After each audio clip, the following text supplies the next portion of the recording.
샬롬 샬롬 샬롬 샬롬 샬롬. 하나님 사랑합니다. 여러분 주 안에서 사랑합니다. 오늘 잠언 29장 1절에서 17절까지 우리 교독했는데 오늘 중심이 18절 말씀. 묵시가 없으면 백성이 방자히 행하거니와 율법을 지키는 자는 복이 있느니라. 이 말씀을 갖고 함께 나눕니다. 수요 예배 사도행전을 그거를 주석을 다 찾아서 해놓은 거를 원고를 따로 놔두고 같은 것들이 여러 개 있다 보니까 내가 왜 주석을 안 했나 우리 수요일날 못하고 넘어갔거든요. 그냥 마음이 찝찝했는데 끝나고 나서 보니까 바탕화면에 똥많이 딴 데 있는 거를 다른 거를 내용은 같긴 한데 주석이 빠져있는 거를 복사를 출력을 한 거예요. 그래서 영 마음이 불편하더라고요. 이 앞뒤로 이거를 다 페이지를 맞춰가지고 수요 예배하고 금요 철야를 했는데 금요 거는 그대로 여기 나와 있는데 그래서 그거 먼저 봤어요. 출력한 걸. 출력을 이걸 한 며칠 전에 출력을 하는데 확인을 먼저 했어야 되는 제가 못했습니다. 오늘 잠언 말씀 전체 내용 주석 한번 봅니다. 자신을 훈련하라고 말씀하시네요. 악인과 공의에 대해서 1, 2절에 증거하고 있습니다. 한번 읽었지만 1, 2절을 한번 보죠. 자주 책망을 받으면서도 목이 곧은 사람은 갑자기 패망을 당하고 피하지 못한다. 목이 곧는다라는 것은 뭐예요? 그 거만한 자를 얘기하죠. 목이 뻣뻣한 자, 숙이지 않는 자, 의인이 많아지면 백성이 즐거워하고 악인이 권세를 잡으면 백성이 당연히 탄식을 하겠죠. 우리의 삶도 누구 인도를 만나느냐에 따라서 정반대의 결과를 가져올 수도 있고 은혜 안에 거할 수도 있죠. 지혜로운 자라면 자신을 돌아볼 줄 알아야 된다. 어떤 좋지 않은 일이 일어났을 때 또 너무 좋을 때도 우리가 좀 이렇게 겸손해져야 되겠죠. 너무 좋다고 난리를 쳤다가는 나중에 분명히 큰 코를 다치는 경우가 있습니다. 자, 악인과 공의 1, 2절이었어요. 악인은 자기의 목을 곧게 해서 교훈의 말씀을 따르지 않아 뻣뻣하게 내가 제일 잘 나가. 그거 있었죠? 내가 제일 잘 나가. 이렇게 노래를 부르다 보면 코를 깨지면 뒤로 자빠져도 코가 깨지죠. 잘못을 시정하지 않고 계속 악을 행하다가 갑자기 다치는 멸망을 절대로 피할 수가 없습니다. 그들은 고집을 부리며 하나님의 길에서 멀리 떠나가죠. 더 이상 하나님의 긍휼과 자비를 받을 수 없게 된다. 우리 막 비 쏟아질 때 처마 밑으로 피하면은 비를 좀 피하는데 옛날 양반들이 그랬다 그러죠. 비가 오거나 말거나 뒷짐지고 똑같이 걸어오면 그 비 다 맞아야 된다는 거죠. 우리는 항상 반석 대신 하나님 날개 아래에 피해야 할 줄로 믿습니다. 그러나 의인은 하나님을 가까이 하며 그 말씀에 순종하고 그와 동행하려고 합니다. 동행하면 주께서 우리를 바위가 되시고 그늘이 되시고 반석이 되어 주시죠. 그러므로 그에게는 하나님의 사랑과 은혜가 당연히 되어서 넘치게 된다. 악인은 권세를 이용해서 백성을 핍박하지만 의인은 권세를 이용해서 사랑과 자비를 베푼다. 악과 공의는 이렇게 반대, 차이가 대단히 극과 극입니다. 목을 굳게 하여 패역함. 느헤미야 9장 17절. 거역하며 주께서 그들 가운데서 행하신 기사를 기억하지 아니하고 목을 굳게 하며 목을 곧게라고 한다고 굳게로 나와 있어요. 목을 굳게 하며 패역하여 스스로 한 우두머리를 세우고 종되었던 땅으로 돌아가고자 하였다라고 말합니다. 그러나 주께서는 용서하신 하나님이라 은혜로우시며 긍휼히 여기시며 더디 노하시며 인자가 풍부하시므로 그들을 버리지 아니하셨나이다. 그렇게 해서 잘못하는 놈마다 다 버렸으면 살아남을 자가 하나도 없다는 거죠. 그러니까 우리도 우리 이웃을 이런 마음으로 용서하고 다시 바라봐주는 그러한 긍휼의 마음을 하나님을 따라서 예수님을 따라서 우리도 행하고 가야 된다. 참 쉽지는 않지만 그걸 어떻게 기도해야죠. 그리고 좀 시간을 가져야 되겠죠. 우리는 바로 용서하고 사랑할 수가 없기 때문에 부족하니까 패역함과 목이 곧다 신명기 31장 27절입니다. 내가 너희의 반역함과 목이 곧은 것을 아나니 오늘 내가 살아서 너희와 함께 있어도 너희가 야훼를 거역하였거든 하물며 내가 죽은 후의 일이야 어찌 알겠느냐라는 말씀이죠. 그물과 올무가 되는 일에 대해서 6절에 3절부터 6절을 또 좀 보죠. 가난한 자를 학대하는 가난한 자는 곡식을 남기지 아니하는 포구 같다. 율법을 버린 자는 악인을 칭찬하나 율법을 지키는 자는 악인을 대적한다. 악인은 정의를 깨닫지 못하나 야훼를 찾는 자는 모든 것을 깨닫느니라. 그리고 그물과 올무가 되는 6절입니다. 가난하여도 성실하게 행하는 자는 부유하면서 곱게 행하는 자보다 나으리라. 율법을 지키는 자는 지혜로운 아들이요 음식을 탐하는 자와 사귀는 자는 아비를 욕되게 하는 자로다. 중한 별리로 자기 재산을 드리는 것은 가난한 사람을 불쌍히 여기는 자를 위해 그 재산을 저축하는 것이로다. 사람이 귀를 돌려 율법을 듣지 아니하면 그의 기도도 가증하다라고 말합니다.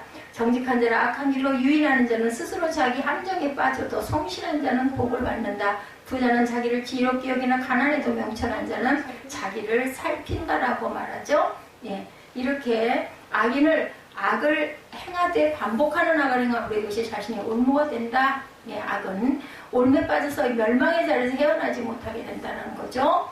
예, 악한 자는 자신만 올무에 빠지는 것이 아니라 이웃에게까지도 어려움을 줍니다. 이웃에게 아첨을 하면서 그가 제대로 판단하지 못하게 하기 때문이고, 그래서 그러하여금 난관에 부딪히게 합니다. 이들은 올무와 그물에 빠져 있으므로 다른 희망이 있을 수가 없어요. 회개하지 않는 자에게는 구원이 임하지 않는다. 악인의 음모에 대해서 시편 9편 15절입니다. 이방 나라들은 자기가 판 웅덩이에 빠지며 자기가 숨긴 그물에 자기 발이 걸렸도다. 아첨하지 말라고 하죠. 데살로니가 전서 2장 5절입니다. 너희도 알거니와 우리가 아무 때에도 아첨하는 말이나 탐심의 탈을 쓰지 아니한 것은 하나님이 증언하시느니라 말씀합니다. 다툼과 소란스러움에 대해서 9절에 사람이 귀를 돌려 율법을 듣지 아니하면 그의 기도도 가증하니라. 정직한 자를 악한 길로 유인하는 자는 스스로 자기 함정에 빠져도 성실한 자는 복을 받느니라. 교만한 사람은 다른 사람을 업신여김으로 많은 다툼과 분쟁을 일으키죠. 그들은 자신의 자랑을 큰 소리로 외치며 남의 마음을 격동시킨다. 다른 사람의 어려움은 안중에도 없고 약한 자들을 무시하고 학대합니다. 그러므로 그들이 있는 곳에는 항상 소란스러움이 끊이지를 않는다. 그래서 겸손한 마음을 가지고 상대하지 않으면 큰 소란이 일어난다. 다른 사람의 어려움에도 절대로 무시하고 학대하고 그들이 있는 곳에는 늘 소요가 일어난다.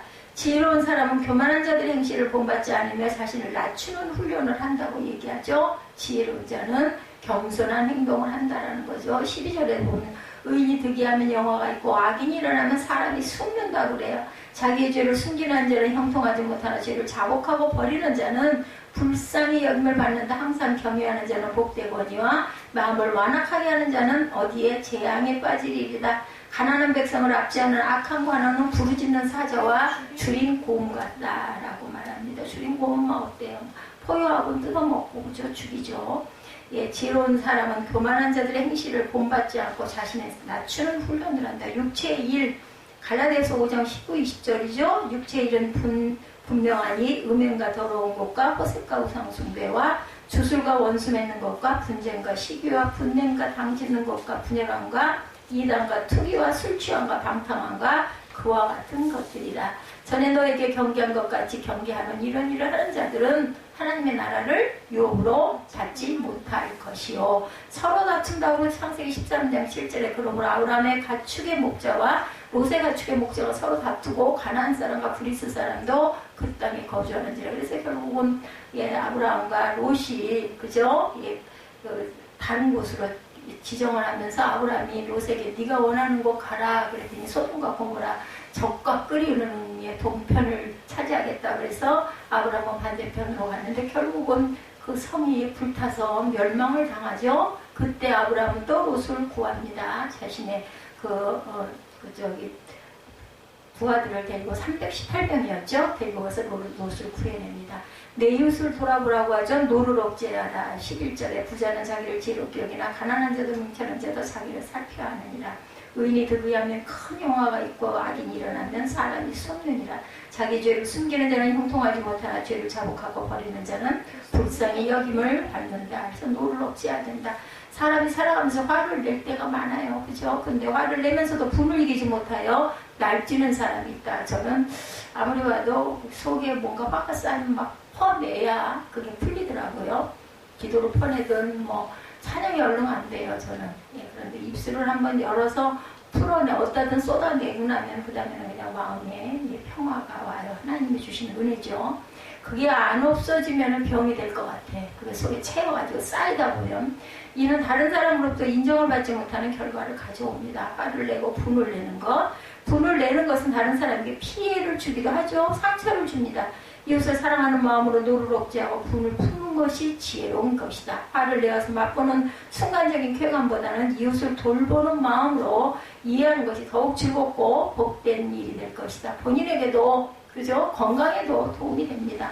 분한 마음을 오래 품지 말라고 에베소서 4장 26절에 분을 내어도 죄를 짓지 말고 어떻게 하라고요? 해가 지도록 분을 품지 말아라. 에베소서 4장 27절에도 그렇게 해서 마귀에게 틈을 주지 말라고 해요. 분을 품고 있으면 마귀가 나를 그죠? 죽이죠. 멸망시키죠. 싹 달래는 것 같으면서도 사실은 그것으로 인하여 내 마음에 화가 가득 차가지고 그죠? 그 상대방을 저주하는데 그 저주는 결국 누구에게? 내게 돌아옵니다. 진정시키는 방법 열왕기하 5장 12-13절 다메섹강 아바나와 하르발은 이스라엘의 모든 강물보다 낫지 아니하냐. 내가 거기서 몸을 씻으면 깨끗하게 되지 아니하리 하고 몸을 돌려 분노하여 떠나니 누구의? 나만 장군이죠. 그의 종들이 나와 말하 이르되 내 아버지여 선지자가 당신에게 큰일을 행하라 말하였다면 행하지 아니하였으리까 하물며 당신의 얘기를 씻어 깨끗하게 하라 함이니까 왜 못하느냐. 이렇게 좋은 종을 옆에 춘봉을 두는 것도 참 귀한 일입니다. 가난한 자의 신원을 가난한 자의 호소를 들어주라고 7절과 14절에 말씀합니다. 율법을 지키는 자는 지혜로 나디려 음식을 탐하는 자와 사귀는 자는 아유를 욕되게 하느니라. 14절에 항상 경외하는 자는 복되오니와 마음을 완악하게 하는 자는 재앙에 빠지리라. 그래서 가난한 백성을 압제하는 악한 관원은 부르짖는 사자와 주인공 같다. 무주한 지휘자는 포악을 크게 행하거니와 탐욕을 미워하는 자는 장수하리라. 사람이 피를 흘린 자는 함정으로 달려갈 것이니 그를 막지 말지어다. 성실하게 행하는 자는 구원을 받을 것이나 굽은 길로 행하는 자는 곧 넘어지리라 라고 말씀을 합니다. 굽은 길로 행하는 자는 곧 넘어지리라. 네, 이것이 18절에 나와 있어요. 예, 이들이 우리 가운데 거하는 것은 이들에게 우리의 가진 것을 나누어 함께 살라는 거죠. 물질적인 어려움을 겪게 된 사람이 있고 신체적인 어려움을 겪게 된 사람들도 있습니다. 하나님은 그런데도 불구하고 우리 모두를 사랑하시고 행복하게 복되게 살기를 원하시죠. 그러므로 우리는 가난한 자들의 신원의 귀를 부르짖음의 귀를 기울일 줄 알아야 되고 우리가 그 소리를 듣지 않으면 하나님께서 들으시고 그들에게 필요한 것을 채워주시고 그리고 그 신원을 듣지 않는 자들에게는 하나님의 책망이 임할 것이라고 말씀합니다. 학대받은 자와 고아와 과부의 신원 이사야 1장 17절입니다. 선행을 배우며 정의를 구하며 학대받은 자를 도와주며 고아를 위하여 신원하며 과부를 위하여 변호하라 하셨나이다. 자, 그래서 성실하게 행하는 자는 구원을 받고 굽은 길로 행하는 자는 넘어진다. 충성된 자는 복이 많아도 속히 구하고자 하는 자는 형벌을 면하지 못한다. 사람의 낯을 보아주는 것이 좋지 못하고 한 조각 떡으로 말미암아 사람이 범법하는 것도 그러하리라. 그래서 우리가 항상 회개하는 마음을 가져야 되겠다라는 거죠. 미가 7장 9절입니다. 내가 야훼께 범죄하였으니 그의 진노를 당하려니와 마침내 주께서 나를 위하여 논쟁하시고 심판하시며 주께서 나를 인도하사 광명에 이르게 하시니 내가 그의 공의를 보리로다. 자식을 경계하라고 그럽니다. 17절에 사람의 피를 흘린 자는 함정으로 달려갈 것이나 그를 막지 말지어다 라고 말하죠. 예, 자식을 경계하라는 말씀이 어디 있을까요? 24절인 것 같아요. 부모의 물건을 도둑질하고 해서 죄가 아니라 하는 자는 멸망받게 하는 자의 동륜이라. 그러니 경계해야 되겠죠. 23절에도 사람을 경책하는 자는 혀로 아첨하는 자보다 나중에 더욱 사랑을 받느니라. 악한 눈이 있는 자는 재물을 얻기만 급하고 빈궁이 사람을 경책하는 자로 혀로 아첨하는 자보다 나중에 더욱 사랑을 받는다. 자기에게로 임할 줄을 모른다. 빈궁이 자기에게 임할 줄을 모른다. 자식에 대한 부분은 24절인 것 같아요. 부모의 물건을 도둑질하고 죄가 아니라 하는 자는 멸망받게 하는 자의 동의에 멸망받아서는 안 되겠죠. 자식을 사랑하는 올바른 태도는 그에게 지혜를 가르치는 것이다. 지혜를 가르쳐야 되겠죠. 자식의 잘못을 방임하는 것은 그를 망하게 하는 것이다. 채찍과 꾸지람은 그런 바른 길로 인도하겠죠. 장래를 생각하는 부모는 현실의 아픔으로 앞날의 훈계를 삼습니다. 지혜로 훈계를 받으며 가르침을 받은 자녀는 부모에게 기쁨을 주며 이웃에게 선한 일을 행합니다. 아까 이 부분이 있었는데요. 우리 읽을 때 한번 찾아보세요. 지혜로 지혜로 훈계를 받으며 제가 장을 지금 잘못 읽고 있는 거죠. 그래서 이게 틀린 거죠. 7절. 네, 잘못 읽고 옆쪽을 읽어서 그래요. 있네요. 17절. 내 자식을 징계하라. 그리하면 그가 너를 평안하게 하겠고 내 마음에 기쁨을 주리라. 제대로 찾아놓고 다른 데로 읽으니까요. 내용이 맞질 않았던 것 같아요. 야훼를 의지하는 자는 앞에 좀 보죠. 악인과 공의 그 앞에 내 이웃을 돌아보라. 29장 11절 봅니다. 어리석은 자는 자기의 노를 다 드러내도 지혜로운 자는 그것을 억제하느니라. 그렇죠. 가난한 자의 시험을 들어주어라. 7절과 14절. 의인은 가난한 자의 사정을 알아주나 악인은 알아줄 지식이 없는. 14절. 왕이 가난한 자를 성실히 신원하면 그의 왕위가 영원히 견고하리라. 읽으면서 내가 너무 잘못 찾았다. 근데 아무리 찾아봐도 없는 거예요. 눈으로 봐도. 자식을 징계하라. 17절. 내 자식을 징계하라. 그리하면 그가 너를 평안하게 하겠고 내 마음에 기쁨을 주리라. 그렇죠. 채찍과 꿀이라면 그를 바른 길로 인도한다. 요즘에 너무 체벌이 없어가지고 아이들이 저렇게 제멋대로 하늘 높은 줄을 모르고 교만해집니다. 장래를 생각하는 부모는 현실의 아픔으로 앞날의 훈계를 삼을 줄 알아야 되겠다.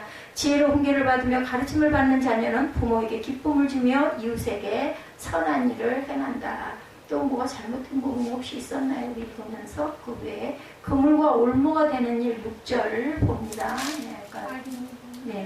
악인이 범죄하는 것은 스스로 올무가 되게 하는 것이나 의인은 노래하고 기뻐하느니라. 그렇죠. 그물과 다툼과 소란스러운 구절입니다. 지혜로운 자와 미련한 자가 다투면 지혜로운 자가 놓아든지 웃든지 그 다툼은 끝이 없느니라. 그죠? 나머지는 다 우리가 다시 한번 다르게 봤던 것 같아서. 내 이웃을 돌보라. 11절입니다. 어리석은 자는 자기의 노를 다 드러내어도 지혜로운 자는 그것을 억제하느니라. 13절에 가난한 자와 포악한 자가 섞여 살거니와 여호와께서 그 모두의 눈에 빛을 똑같이 빛을 주신다라는 거죠. 하나님께서는 우리가 못된 짓을 해도 똑같이 잘된 짓을 하나님 보시기에 합당한 짓을 해봐야 얼마나 하겠고, 그죠? 그러니까 다 죄인들이기 때문에 거기에는 길이 좁고 힘들어 보이지만 지혜의 길이 생명의 길이고 복을 받는 길이다. 진리를 알게 된다. 디모데후서 2장 25절. 거역하는 자를 온유함으로 훈계할지니 혹 하나님이 그들에게 회개함을 주사 진리를 알게 하실까 하며. 26절입니다. 디모데후서 그들로 깨어 마귀의 울면서 벗어나 하나님께 사로잡힌 바 되어 그 뜻을 따르게 하실까 합니다. 의의 열매를 거두게 된다. 히브리서 12장 11절에 우리 징계가 당시에는 즐거워 보이지 않고 슬퍼 보이나 후에 그로 말미암아 연단받은 자들은 의와 평강의 열매를 맺게. 연단이 차라리 나은 거예요. 아무 일 없이 죄를 짓고도 그냥 잘 살아가는 건 사실은 마지막까지 구원을 받지를 못하죠. 하나님을 바라보라. 18절 오늘 본문 중심이죠. 묵시가 없으면 방자해진다. 하나님 백성들의 삶의 방식을 말씀하죠. 18절 봅니다. 묵시가 없으면 백성이 방자를 행하거니와 율법을 지키는 자는 복이 있느니라. 하나님 백성들의 삶의 방식을 이렇게 알려주셨어요. 그래서 멸망의 길에서 벗어나고 악한 모습을 벗어버리기를 원하시죠. 하나님의 묵시가 없으면, 말씀이 없으면 사람이 살아가는 길은 진노와 재앙만 있을 따름이다. 말씀으로 훈계를 받으면서도 돌이키지 않는 자는 미련한 자입니다. 그는 교만하여 하나님의 말씀을 무시하죠. 말씀을 듣지도 않고 순종하지도 않는 자에게 하나님의 묵시가 주어지지 않는 악순환이 계속 일어납니다. 사사기를 다시, 예전에 우리 사사기 강의했었는데 다시 한번 새벽에 돌면서 느끼고 깨달은 것은 암흑의 시대에 암흑기라고 하죠. 사사기를 왕이 있어야 되는데 왕이 없었다고 그래요. 근데 왕이 누구예요? 사실 하나님이 왕이셔야 되는데 그것을 인정하지 않고 이스라엘 백성이 정말 온갖 가나안에 들어갈 때 그 족속을 다 멸하라고 그랬는데 못 멸했잖아요. 그 남은 사람들의 그 문화와 그 사람들의 것들을 세상에 있는 모든 악신은 다 우상까지 무슨 수입을 해드려가지고 만들어 놓고 하여튼 수도 없어. 그걸 다 섬기고 하다 보니까 하나님이 그때마다 못 견디셔가지고 내가 너희들을 버리겠다 말씀을 하시고 예, 다른 이방 민족에게 막 붙이시죠. 그래서 전쟁에서 자꾸 지게 하시고 엄청난 고통을 받게 하세요. 그럼 또 백성들이 잘못했다고 또 꼭 우리랑 똑같아 기도하고 그리고 막 다 갖다 버리고 깨부시고 그러다 보면 또 하나님이 사사 한 명을 딱 세워가지고 그 사사가 그 모든 것들을 그 상대방을 다 무찌르고 또 사사가 살아있는 동안은 평안하였더라. 그리고 또 사사가 죽고 나면 또 그짓 또 해가지고 계속해서 그 일이 12명의 사사가 지나가도록 예, 그 세월을 반복이야. 똑같은 반복. 예, 그렇게 기가 막히게 해도 버리지 않는 하나님. 묵시가 없으므로 방제하신 백성들은 하나님을 거역하며 악을 이렇게 행하죠. 말씀이 없으니까. 사사가 쓰면 그나마 기도하는 사사가 있었기 때문에 예, 따르다가 그 사사가 그냥 죽자마자 또다시 또 악을 행합니다. 우리에게 필요한 것은 우리를 가르치고 훈계하시는 하나님의 말씀임을 우리가 깨닫고 가야 되겠다. 두려워 떨게 합니다. 다니엘 10장 7절에 이 환상을 나 다니엘이 홀로 보았고 나와 함께한 사람들은 이 환상을 보지 못하였어도 그들이 크게 떨며 도망하여 숨었다. 하나님의 영광에 의해서 확증되죠. 에스겔 8장 3, 4절입니다. 그가 손 같은 것을 펴서 내 머리털 한 모습을 잡으며 주의 영이 나를 들어 천지 사이로 올리시고 하나님의 환상 가운데 나를 이끌어 예루살렘으로 가서 안뜰로 들어가는 북향문에 이르니 거기에는 질투의 우상, 질투를 일어나게 하는 우상의 자리가 있는 곳이라. 이스라엘 하나님의 영광이 거기에 있는데 내가 들에서 본 모습과 같더라. 무슨 질투의 우상의 자리가 또한 있다고 그래요. 하나님의 영광에서 이게 에스겔이 이것을 바라보게 되죠. 알게 되죠. 보통 사람의 눈에는 띄지도 않았을 것으로 봅니다. 감정을 다스리고 겸손하라. 오늘 보면 22, 3절에 증거하고 있습니다. 노하는 자는 다툼을 일으키고 성내는 자는 범죄함이 많으며 사람이 교만하면 낮아지게 되겠고 마음이 겸손하면 영예를 얻으리라. 도둑과 짝하는 자는 자기 영혼을 미워하는 자라. 그는 저주를 들어도 진술하지 아니하리라. 예, 이렇게 자신의 감정을 절제하고 겸손한 자리에 처하는 사람이 하나님의 높으심이 함께 하실 것이다. 겸손한 사람은 자신의 감정을 있는 그대로 표현하지 않습니다. 감정의 폭발이 다른 사람에게 미칠 영향을 생각하고 절제합니다. 반대로 분간호를 참지 못하는 자는 많은 다툼과 범죄를 일으키죠. 그러므로 겸손은 지혜자가 갖출 꼭 필요한 덕목이다. 교만한 자를 낮추십니다. 욥기 40장 12절이죠. 모든 교만한 자를 발견하여 낮아지게 하며 악인을 그들의 처소에서 짓밟을 지니라. 자신의 한계를 깨닫죠. 열왕기상 3장 9절 누가 주의 임하는 백성을 재판할 수 있사오리까? 듣는 마음을 종에게 주사 주의 백성을 재판하여 선악을 분별하게 하소서. 예, 솔로몬이 이 마음 듣는 귀를 달라고 마음을 달라고 그러죠. 야훼를 의지하는 자는 안전하다. 25절입니다. 사람을 두려워하면 올매에 걸리게 되거니와 여호와를 의지하는 자는 안전하리라. 누가 세상을 다스리는 분인지 아는 사람은 누구를 의지해야 되는지 당연히 알아요. 그죠? 주관자를 의지하는 사람에게는 형통함이 있을 것이고 다른 것을 의지하는 사람에게는 올무가 주어질 것이다. 저는 이 형통자를 보면 우리 김종국 집사가 생각이 나요. 계속해서 그 편으로는 형통을 쓰면서 여호와를 바라보지를 않고 있어. 그게 문제예요. 형통을 썼으면은 그걸 주시는 분을 온전히 바라봐야 되겠죠. 그럴 날도 있으리라고 믿습니다. 하나님이 세상을 주관하시는 분이므로 그를 의지하는 사람들은 하나님으로부터 오는 평안함을 누릴 수가 있다. 하나님을 의지해야 돼요. 의지를 안 하고 글자로만 써가지고 또 안 쓴 것보다는 낫죠. 그나마 그래도 형통을 좋아하니 언제는 비슷하게 닮아가지 않을까. 자신의 번제를 의지하는 자는 무엇인가 할 수 있다는 생각을 하게 되지만 사람의 일을 이루시는 분은 하나님이셔요. 그죠? 그의 작전 가운데 진행되는 것을 망각하고 있다고 볼 줄은 모르기 때문에 깨달지를 못해요. 너무나 안타깝죠. 예, 불쌍합니다. 사실은 하나님의 이름을 의뢰하라고 시편 33편 21절입니다. 우리 마음이 그를 즐거워하며 우리가 그의 성호를 의지하였기 때문이로다. 하나님의 보호 신명기 33장 12절입니다. 베냐민에 대하여 이르렀을 때 야훼의 사랑을 입은 자는 그 곁에 안전히 살리로다. 야훼께서 그를 날이 마치도록 보호하시고 그를 자기 어깨 사이에 있게 하시리로다. 베냐민은 가장 약한 가장 막내 아이였죠. 그런데도 하나님께서 그날이 끝날 때까지 보호하시고 자기 어깨 사이에 있게 했을 때 그러니 얼마나 보호하셨겠어요. 하나님 자신의 백성들이 이 세상을 살아가는 길을 제시하고 계신다. 그 길은 좁고 험난하죠. 험악하다 그러죠. 그 사람들 그 길을 가는 걸 두려워합니다. 그러나 지혜 있는 사람은 그 길의 끝에 있는 구원과 영생을 발견하고 그 길을 기뻐하며 달려갑니다. 그 영생과 구원을 바라보며 현실의 삶을 살아갑니다. 혼란과 훈련과 준비를 통해서 하나님께서 원하시는 바른 삶을 살죠. 악인은 이 길을 거부하고 무시합니다. 이러한 그들에게 하나님께서는 절대로 함께 하시지 않죠. 하나님께 함께 하시는 저와 여러분들의 축복된 삶이 되시기를 바랍니다. 자, 오늘 본문 우리 영어 한번 볼까요?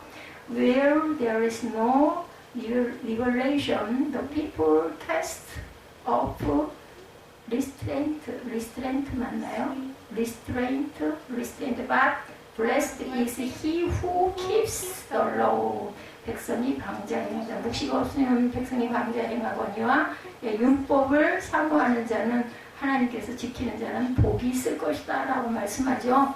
프랑스의 유명한 삶은 개구리 요리 이야기 들어보셨을 거예요. 그 요리는 손님이 앉아있는 식탁 위에 버너와 냄비를 직접 갖다 놓고 보는 앞에서 개구리를 산채로 냄비에 넣고 조리를 한다고 합니다. 좀 그죠? 저 같으면 안 먹을 것 같은데 그걸 또 모험 삼아서 하는 남성들이 많을 것 같아요. 예, 이때 물이 너무 뜨거우면 개구리들이 벌떡 뛰어오르기 때문에 맨 처음 냄비 속에서 개구리가 좋아하는 물의 온도를 부어준다고 합니다. 그러면 개구리가 따뜻한 물이 기분 좋은 듯이 가만히 엎드려 있다고 그래요. 그럼 어떻게 할까요? 이때부터 예, 매우 약한 불로 물을 조금씩 데우기 시작을 한다고 그러죠. 예, 아주 느린 속도로 서서히 가열하기 때문에 개구리는 자기가 삶아지고 있다는 것도 모른 채 기분 좋게 잠을 자면서 예, 죽는다고 합니다. 로마 제국이나 통일신라가 멸망한 것은 외부 침략 때문이 아니었어요. 예, 이 요리 이야기를 한 이유가 있죠. 국민의 마음을 사로잡는 비전이 사라짐으로 서로 단결하지 못했고 목적과 목표의식이 없어서 그냥 내부에서 저절로 무너진 것, 서서히 내려앉은 것. 물방울이 반석을 뚫을 때 그런다고 그러죠. 오래오래 수천 년을 계속 떨어지다 보면 결국은 구멍이 나고 바위가 쪼개진다는 거죠. 평안할 때 넘어지는 것은 목표가 없기 때문이다. 묵시, 꿈이죠. 비전. 예. 이 비전은 인생의 밑그림이죠. 예. 예. 청사진입니다. 인생의 목표죠. 방자에 행한다라는 말은 제멋대로 예, 억제되지 않는다라는 겁니다. 곧 망할 짓만 골라서 한다라는 뜻이죠. 묵시가 없으면 방자에 합니다. 비전이 없으면은 제멋대로 지 하고 싶은 대로 한다라는 거죠. 망할 짓만 골라서. 그래서 비전이 없는 백성은 멸망한다라는 뜻입니다. 그래서 현대의 성경에는 꿈이 없는 백성은 망할 수밖에 없다 이렇게 번역을 했다고 해요. 그러므로 우리는 꼭 비전을 가져야 되겠다. 비전은 삶의 목적과 방향을 분명히 예, 갖게 해줘요. 우리가 목표가 있으면 어때요? 예, 내가 이 공부를 해야 되겠다, 이 자격증을 따야겠다 하면은 그걸 정해놓고 그걸 열심히 시간을 정해놓고 하죠. 예, 그런 것처럼 만약에 그런 목표가 없다면 뭐를 해야 될지, 그죠? 뭐 이것저것 뒤져버리다가 그냥 아이고 졸려 자야지 이렇게 하고 하루하루 가죠. 그렇게 비전에 있는 사람은 어떤 상황을 접하더라도 우왕좌왕하지 않고 갈등하지 않고 인내하게 됩니다. 참아야 되겠죠? 아브라함도 요셉도 자기를 통해 이스라엘 민족에 대한 구원을 성취하는 것이라는 소망이 있었기 때문에 형들의 배반과 보디발 아내의 무고와 관원의 배신과 감옥 생활을 이겨낼 수 있었던 겁니다. 요셉도 아브라함도 마찬가지. 욥도 하나님께서 정금 같은 인격으로 성장을 시킬 것이라는 소망을 가졌기에 깨달았기에 자녀의 죽음과 재산의 이름과 육체의 질병과 아내의 욕설과 친구들의 정죄를 이길 수가 있었습니다. 근데 이기는데 쉽게 이기지는 못했어요. 그죠? 엄청나게 그걸로 인한 갈등도 많이 하고 하나님 원망도 많이 하고 그래도 하나님이 나를 단련하신 후에는 내가 정금같이 나오리라 이렇게 고백을 하게 됩니다. 욥기 23장 10절이죠. 바울도 주께 받은 사명을 다하고 주께 면류관을 얻게 될 소망을 가졌기에 죽음의 위기와 매맞음과 바다에서 포류함과 여러 대적들의 위협과 가난과 고난을 이길 수 있었다라는 겁니다. 고린도후서 11장 24절에서 27절, 사도행전 20장 24절, 디모데 후서 4장 7절 8절, 디모데 전서인가요? 후서인가요? 정확하게 나와있지 않습니다. 예수께서 고난을 이름으로 하나님 보좌 우편에 서실 비전이 있었기 때문에 십자가의 고난을 참을 수 있었어요. 히브리서 12장 2절이죠. 비전이 없는 사람은 그와 반대로 살아가기 때문에 결코 그것을 견디고 극복할 수가 없다. 비전은 초월성이 그러므로 있어야 합니다. 어떤 선생님이 한 번은 자기 반 학생에게 뛰는 벼룩을 가지고 실험을 해보도록 했다고 그래요. 학생들은 수십 마리의 벼룩을 책상에 올려놓고 벼룩이 얼마나 높이 뛸 수 있는지를 실험했다고 합니다. 그런 다음 학생들은 커다란 유리 그릇을 가져다 뒤집어서 뛰는 벼룩 위에 덮었어요. 그러면 이제 어떻게 그 유리 그릇 속에서 펄쩍펄쩍 뛰겠죠. 이제 벼룩들은 뛸 때마다 유리 그릇에 부딪혀서 결국은 더 이상 높이 뛸 수 없다는 것을 깨닫게 된다고 해요. 선생님이 유리 그릇을 치웠으나 벼룩들은 아직도 유리 그릇이 머리 위에 있는 것처럼 계속해서 그 높이까지만 뛰더라는 거죠. 이 실험을 한 거예요.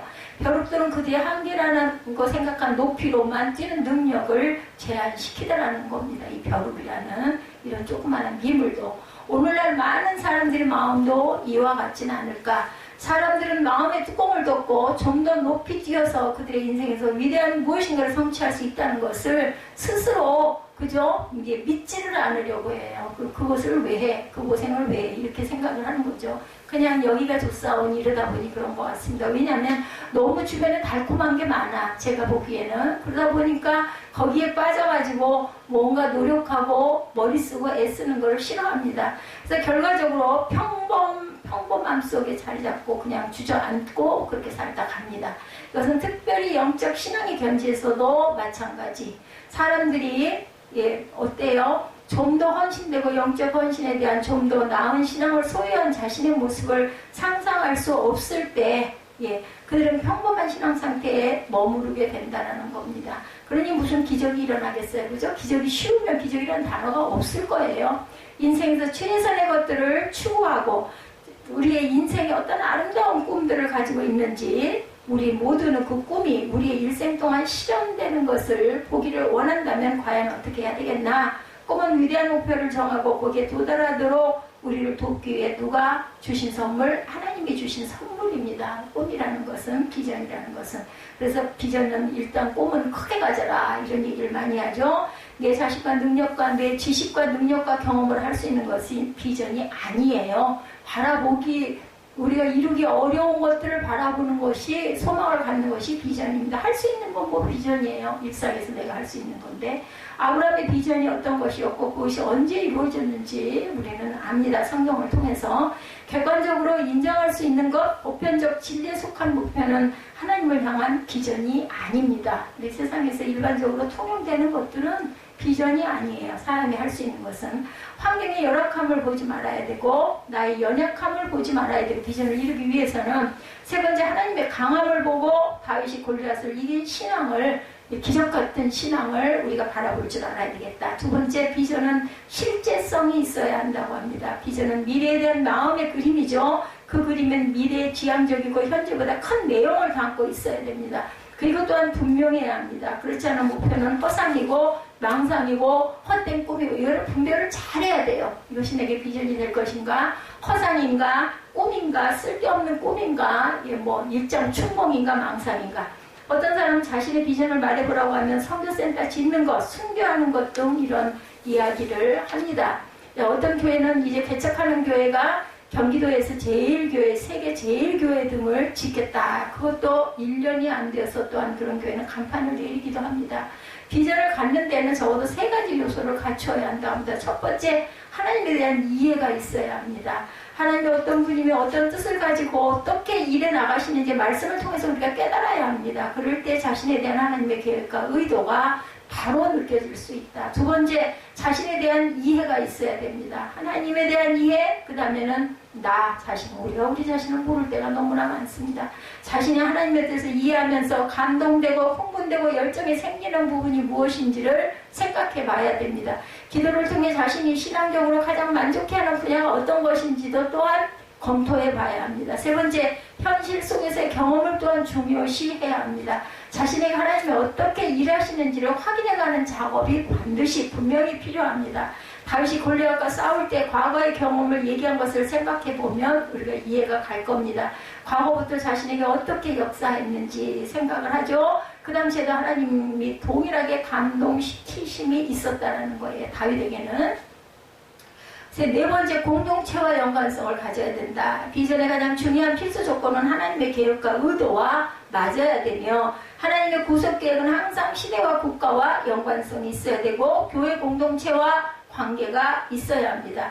구약의 예언서, 특별히 다니엘서에 보면 하나님께서 구원 계획을 이루시기 위해서 이방 국가에 대한 섭리하시고 이스라엘 공동체에 섭리하시고 또한 그 일에 쓰임받을 개인에게도 섭리하심이 잘 나타나 있습니다.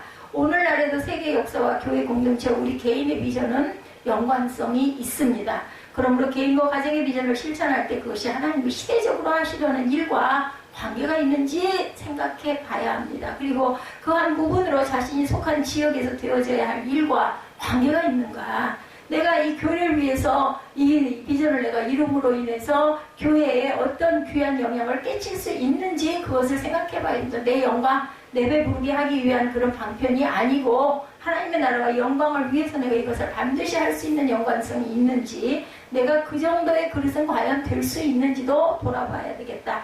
그러므로 개인과 가정의 비전을 실천할 때는 그것이 하나님의 시대적으로 하시려는 일과 관계가 있는가도 봐야 합니다. 그리고 그 한 부분으로 자신이 속한 지역에서 되어져야 할 일과 또한 관계가 있는가. 그리고 그 지역교회에 대한 특히 자신이 다니는 교회와 목회자와의 비전과 관계성이 있는지도 따져봐야 됩니다. 그러니까 중심에는 항상 하나님이 계셔야 되고 하나님을 위한 일일 수 있는지도 봐야 됩니다. 그것이 바로 비전이다. 하나님이 하시는 일은 국가와 교회와 개인에 대한 일을 연관성 있게 연결시켜 주시기 때문에 그 지역 교회에 대한 특히 자신이 다니는 교회와 목회자의 비전과 관계를 늘 돌아보고 살필 줄 알아야 되겠다. 하나님이 하시는 일은 국가와 교회와 개인에 대한 일을 연관성 있게 일하시기 때문에 다니엘의 배경에 나타나고 에스겔이 본 환상에 나타났습니다.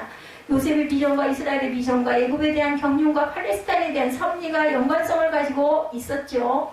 하나님은 지금도 그래서 보면 그래서 그 민족이 지금도 그렇게 싸우고 있구나 이것을 우리가 알게 되죠.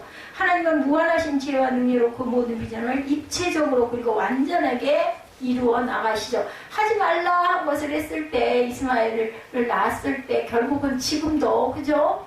이스라엘의 적대 국가가 되어가지고 아직도 내란 내전이 일어나고 있습니다. 비전은 지속성이 또한 있어야 합니다. 하다가 푹 꺾이는 게 아니라 끝까지 갈 줄 아는 그러한 지속성. 역대상 4장 9절 10절에 보면 야베스라는 사람이 나오죠. 야베스는 내가 수고로에 낳았다라는 뜻입니다. 9절이죠. 보다 문자적인 의미로 그가 고통을 불러오다 혹은 그가 고통을 불러올 것이다 라는 의미를 갖고 있어요. 야베스라는 이름의 뜻이. 그 이름은 그의 어머니가 지어준 이름이에요. 고통스럽게 낳다가 결국 어머니가 돌아가잖아요. 그죠? 고대 풍습에서 쉽게 확인할 수 있듯이 창세기 25장 25, 6절 그의 어머니가 그렇게 이름을 지어준 것을 보면 그의 어머니가 그를 낳을 때 정말 난상을 했다는 것을 우리가 알 수 있죠. 그의 어머니는 그를 낳았을 때 그로 인하여 더욱 큰 고통을 당하였고 그 아이에 대한 미래에 대해 좋지 않은 예감을 갖고 있었던 것이 분명합니다. 야베스는 태어날 때부터 좋지 않은 환경에서 살아왔고 미래에 대한 좋지 않은 징조를 보고 자랍니다. 슬픈 과거와 치밀한 현재 속에서 꽉 막힌 미래만 보일 뿐이었어요. 그러나 그는 하나님을 위해 더 나은 사람이 되기를 원했고 더 많은 일을 하기를 원합니다. 야베스는. 그래서 노래하고 기도하죠. 우리는 찬양합니다. 원컨대 주께서 내게 복의 복을 더하사 나의 지경을 넓히시고 주의 손으로 나를 도우사 나로 환난을 벗어나 근심이 없게 하옵소서 이렇게 기도합니다. 그랬더니 하나님께서 그가 구하는 것을 다 허락해 주셨다. 이게 10절에 이렇게 증거하죠. 그로 인하여 어떤 형제보다 존귀한 사람이 되게 합니다. 유다 지파의 한 가문에서 눈에 띌 만한 존재가 됩니다. 꿈의 사람 요셉도 당시에 사람들이 상상할 수 없는 비전을 가졌어요. 내가 할 수 있는 비전은 내 능력과 경험과 지식을 바탕으로 한 것이지 내 연약함과 하나님의 능력을 근거에 세운 것이 아니므로 내 계획에 불과하다. 내가 할 수 있는 비전은 내 능력과 경험과 지식을 바탕으로 한 것이지 내 연약함과 하나님의 능력을 근거해서 세운 것이 아니므로 내 계획에 불과하다. 자신의 환경에 대한 원한을 가져야 합니다. 쓰임받고자 하는 열정이 있어야 되고 지속적인 기도가 있어야 합니다. 사오정 시리즈에 이런 이야기가 있다고 그래요. 어느 날 사오정이 식당에 갔어요. 예전 시리즈이기도 하지만 사오정이 식당 주인에게 자기가 먹을 것을 주문해요. 뭐라 그래요? 아저씨 돈가스와 우유 주세요. 돈가스는 없습니다. 그러면 돈가스와 커피 주세요. 돈가스는 없단 말입니다. 알았습니다. 그러면 돈가스만 주세요. 사오정이죠? 그냥 웃고 넘어갈 수 있는 유머지만 이렇듯 상대방이 뭐라고 그러든 집요하게 계속해서 자기 메뉴만 고집하는 이 사오정의 무직함이 우리 신앙인에게도 필요하다는 거죠. 이 끈기 있는 인내. 그죠? 우리가 끈질긴 집요함을 가지고 전능하신 하나님을 신뢰하고 기도한다면 분명 하나님께서는 응답하실 것입니다. 어느 사람이 천국에 갔대요. 베드로에게 문에 서서 기다리다가 황금길과 자택을 안내해 줍니다. 근데 이상한 창고같이 생긴 건물이 보이더랍니다. 예, 그 안을 들여다보고 싶다고 하자 안 보는 게 나을 거라고 말하더래요. 베드로가. 저는 궁금해서 계속 졸랐더니 마음이 약해서 보여주었는데 베드로가 문을 열자 그는 건물 안으로 달려 들어갔습니다. 바닥에서 천정까지 선반이 빼곡히 들어차 있었고 그 선반에는 빨간 리본이 묶여진 하얀 상자들이 깔끔하게 정돈되어 있더라는 거죠. 그리고 전부 이름이 쓰여져 있더랍니다. 베드로는 그를 데리고 밖으로 나오려고 합니다. 근데 어느새 그는 자기 이름이 쓰여진 상자를 찾아서 리본을 풀어보고 있었어요. 이 사람이 베드로가 수차 들어왔던 곳과 마찬가지로 그도 역시 상자 안을 보고 깊은 한숨을 쉽니다. 상자 안에는 그가 세상에 살아있는 동안 하나님이 그에게 주기를 원했던 복이 들어있더랍니다. 세상에 있을 때 그 복을 구하지 않았던 거예요. 남아있는 거죠. 우리가 얻지 못하는 것은 뭐라고요? 구하지 않았기 때문이다. 마태복음 7장 7절이죠. 구하라 그리하면 너희에게 주실 것이요. 야고보서 4장 2절에 너희가 얻지 못하면 구하지 아니함이라고 말씀합니다. 우리는 이렇게 복을 구해야 합니다. 야베스의 기도. 그죠? 복에 복을 더하사 기도하죠. 예. 브루스 윌킨슨, 야베스의 기도를 지은 브루스 윌킨슨의 자기 비전을 두고 30년 동안 기도를 계속해 왔다는 거예요. 하나님은 하나님의 마음 때문에 제한받는 것이 아니라 우리의 마음 때문에 제한을 받는 것이다. 하나님은 복 주시기를 원하시는 분이다. 손에다 들고 기다리신다고 그러죠. 예, 역대하 16장 9절, 잠언 10장 22절에 증거합니다. 유명한 발명가 토마스 알바 에디슨은 1%의 영광과 99%의 노력으로 성공을 이룬다고 말하죠. 사람들은 이 말을 99%의 노력이 성공을 이룬다는 것을 강조한 말로 이해하고 있지만 그가 원래 의도한 바는 1%의 영감이 성공을 이룬다는 것을 강조하는 거예요. 99%의 노력을 해도 1%의 영감이 없다면 성공할 수 없습니다. 1%의 영감이 99%의 노력을 이끌어낸다는 것을 우리가 절대 잊지 말아야 되겠다. 하나님 우리를 들어 쓰시려는 하나님의 계획과 의지와 목적이 있으면 이루어집니다. 사람으로서 할 수 없는 것 같아도 하나님의 친히 능력으로 행하시죠. 우리는 우리 교회가 갖는 비전을 분명히 하고 나아가야 됩니다. 저와 여러분의 가정과 개인에 대한 비전을 분명히 알고 깨닫고 그 비전을 하나님이 바라보시기에 온전한 비전인가를 살펴보고 돌아볼 줄 알아야 됩니다. 히브리서 11장 1절이죠. 믿음은 바라는 것들의 실상이요 보지 못하는 것의 증거라고 말합니다. 그 비전을 바라보고 살아갈 때 많은 인격적 모순이 제어되고 흔들림 없는 목표와 방향 속에 살아가게 되겠죠. 저와 여러분이 교회 비전의 주역들이 되시기를 주님의 이름으로 축복합니다.